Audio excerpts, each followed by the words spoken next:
Welcome to Our Girl Relationships. On this channel, we talk about problems people face in their day-to-day lives. Let's start with a video. My wife and I got separated when our son was around 12 years old. She had been in an extramarital affair and then wanted to marry that person and was not ready to take our son with her, even when our son was gravely attached to her. It was I who took care of my son since then and made sure to provide him with the best life.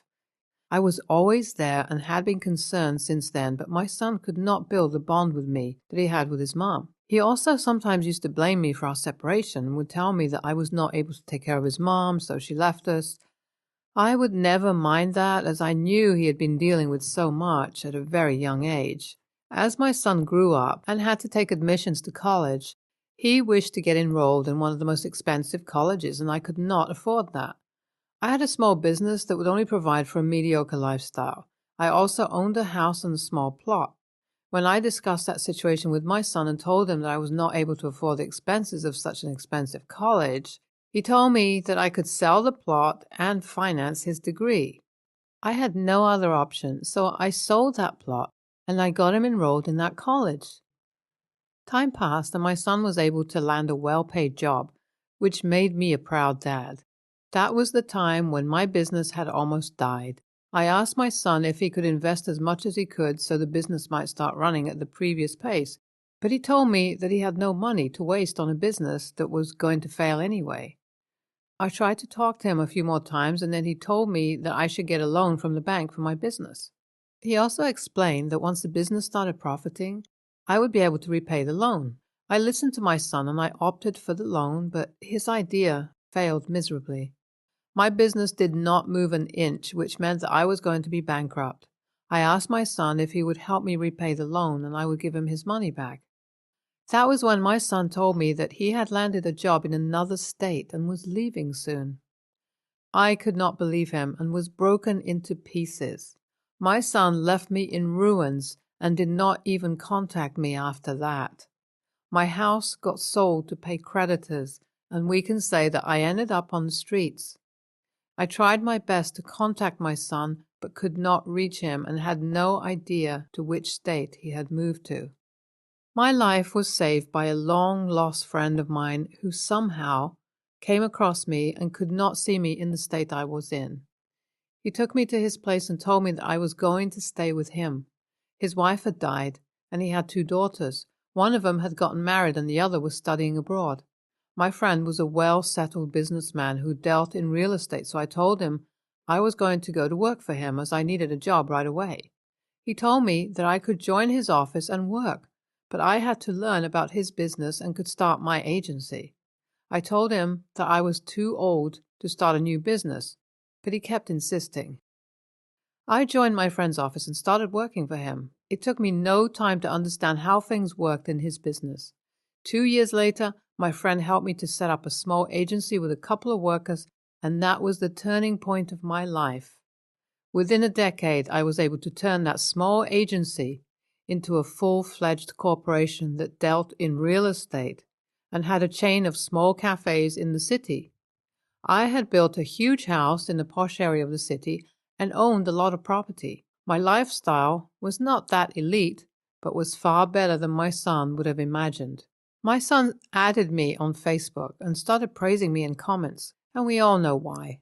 A couple of weeks after my son had added me on Facebook, he asked me if he could come and see me to talk about some important things.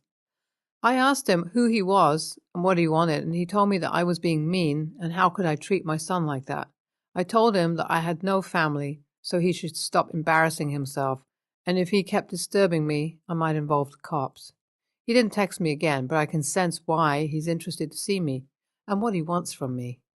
My son called me and told me that I had to listen to him and could not abandon him like that. I had a hearty laugh and asked him if he had a memory loss because he was forgetting who had abandoned whom. He told me that he was sorry and had panicked due to the chaotic financial situation at that time. He went on and asked how did I expect him to stay and waste his time when I knew nothing could be done and we had no way left.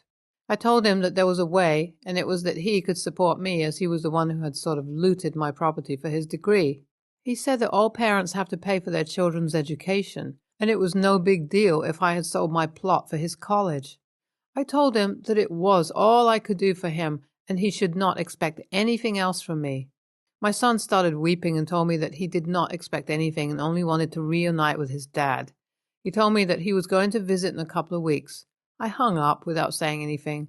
I know my son, and I know that he is doing all that for something. He never contacted me when I was working for my friend, and not even when I had started an agency. But as he knows I'm established and well off, he wants to reunite that badly. My son arrived 3 weeks later and greeted me like he had found someone lost long ago. He was awestruck to see my house and told me that he was proud of me as I had started from scratch, and here I was. I told him that nothing was easy and the whole credit was for my friend who acted as family when my own family had ditched me. We had dinner and then my son retired to the guest room. The next morning he insisted to go to my office with me and I took him along. My son had stayed for a whole week and made sure to accompany me everywhere I would go. The day before he left, he told me that he wanted to discuss something but could not gather the courage. He told me that he wanted to know what I had decided regarding my will, as I was getting old day by day and the workload was massive. I told him that he was no one to worry about that, and I already knew what he was up to. I told him that he could go back, as clinging to me would not give him anything. He left the next day, and I hope he got what I tried to convey. I'm here with an update, and I guess my son is not willing to give up on his mission. He called me and asked me if he could send his kids to my place for summer vacation, as he was too busy and could not take them anywhere. I went on and said that they would be safe with their granddad, and also that he wanted his kids to bond with me as they had never met me before. I told him that it was a huge responsibility and I would be at work most of the time, but he had planned everything. He said that his wife was going to come along with the kids, and he would keep visiting. A week later, my grandchildren arrived along with their mom to stay at my place for the whole summer vacation. To be honest, I was glad to have him, but it felt like my son was trying to emotionally blackmail me. My son would visit every couple of weeks and stay for a day or two. One time when he was here, he told me that he was very worried about his kids' future as he did not earn enough to provide them with a great lifestyle. I also said that the company he was working in was not going well. I told him that it was his headache, and it was not easy for parents to raise kids as everyone has to go through that grind. My son met with my friend and told him that I was not ready to forgive him, even when he was embarrassed. He also said that he had made a mistake and wanted to mend it by reuniting, but I did not consider him a family anymore. My friend told my son that he would talk to me. My friend told me every word my son had uttered. I asked him how he could take my son's side when he knew how he had abandoned me and moved away without even telling me where he was going. I knew I had to knock some sense into my son's head. The next day, I told my son that he had to go back and that I never wanted to see him again. I told him that I could let his kids spend summer here and would send them back after vacations, but he was no longer allowed in my house. He said that I was the worst parent and was left alone because I never deserved a family. I told him that if he did not leave with his family right away, I would get them kicked out. I also told him that if he tried to contact me again, I was going to get a restraining order against him. He left with his family, and I'm glad he has not contacted me after that. NTA, this was literally what you were supposed to do, so there is nothing to be embarrassed about. Your son deserved this reaction and has to deal with it. Kudos to your motivation and hard work, as it is not easy to establish when one had already failed terribly. A lot of willpower and resolution are needed to succeed like that. Also, your friend's support was commendable. NTA, OP's son is a shameless and worthless a-hole who has no self-respect and probably has lost his memory. He was the most horrible son a man could have. Made his dad sell his plot for the degree when he could have achieved a scholarship if he was that determined to go to that college. Then left his dad when he needed him the most, and now he's back to discuss his dad's will. Bullshit. Next story. So, before I talk about the dilemma, let me talk about my background. I'm a 24-year-old guy and grew up living in group homes. If you don't know what a group home is, it's basically a smaller orphanage. Living in a group home was rough. We generally weren't guaranteed meals, and we shared literally everything. So if we got new clothes, we had 10 other kids fighting over it. If we got pizza, we had 10 kids fighting over it. When I was 11, I became close with this kid from school. He invited me over to his house for a couple of sleepovers, and his parents would notice how much I was eating. I would completely pig out despite being relatively skinny. There were a couple of other things they noticed about how I behaved that was very weird. They realized I was probably being underfed and decided to take action. Eventually they took me in and I never looked back. So today I'm 24 and I'm working a nice desk job. I'm generally happy and I'm still close with my adopted parents. My bio parents reached out 2 weeks ago and were relieved when I responded. We ended up setting up a meeting yesterday. I was already quite hesitant to meet them, but only did because my mom and dad said it could be worthwhile. So we sat down and talked over lunch. They told me they gave me up because they didn't want to be parents. They were in their mid-20s and married. The only reason they gave me up was because they weren't ready for parenthood. After this, I pretty much gave up on being civil and I started making snide comments like, "Oh, so I was ready for group homes?" I was being pretty rude and my bio mom was fighting tears. After they told me I have a brother, I said, "Oh, okay, so you were ready enough to be a parent, but weren't ready enough to check on your son." I had paid enough and left. I was very angry and told my adopted mom what happened. She said I should go easy on them since it probably took a lot to reach out and apologize.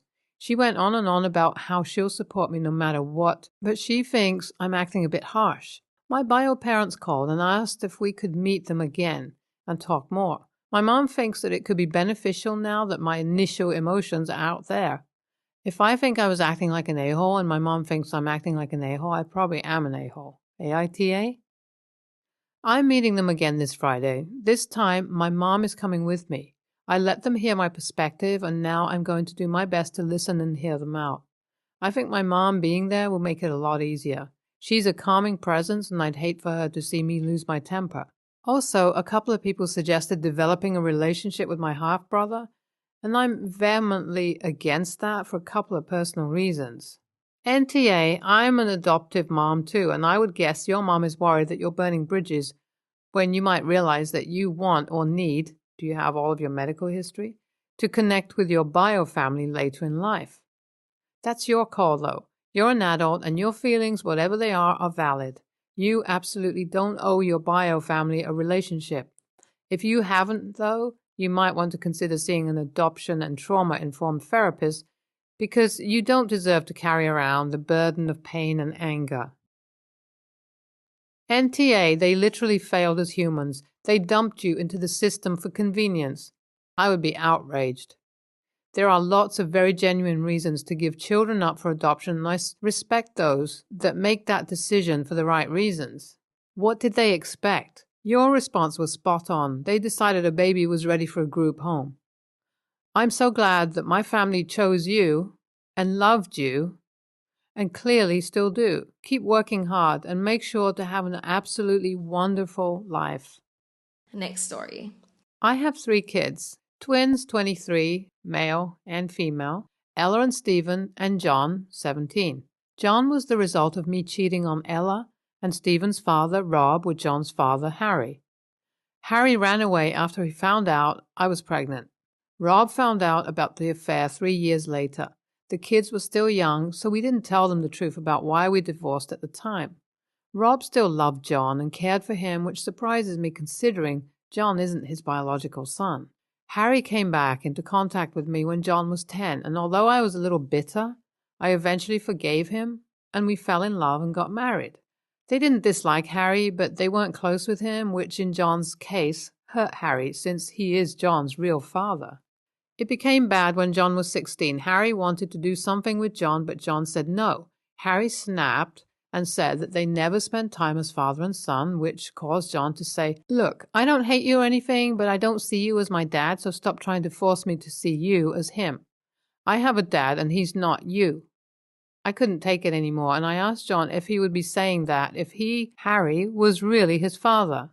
John looked confused, and it was then that I told him the truth, and that his behavior was hurting Harry. That caused John to cry, and he ran to his room. Ella went to comfort him, and Stephen glared at me and said, "I hope you're happy you broke that poor kid because of your butthurt feelings. It's been a year since then, and I think my kids forgave me, but still aren't close with Harry. Recently, it was Harry's birthday, and he wanted me and John to spend it with him. John, however, decided that he wanted to watch a movie with his friend.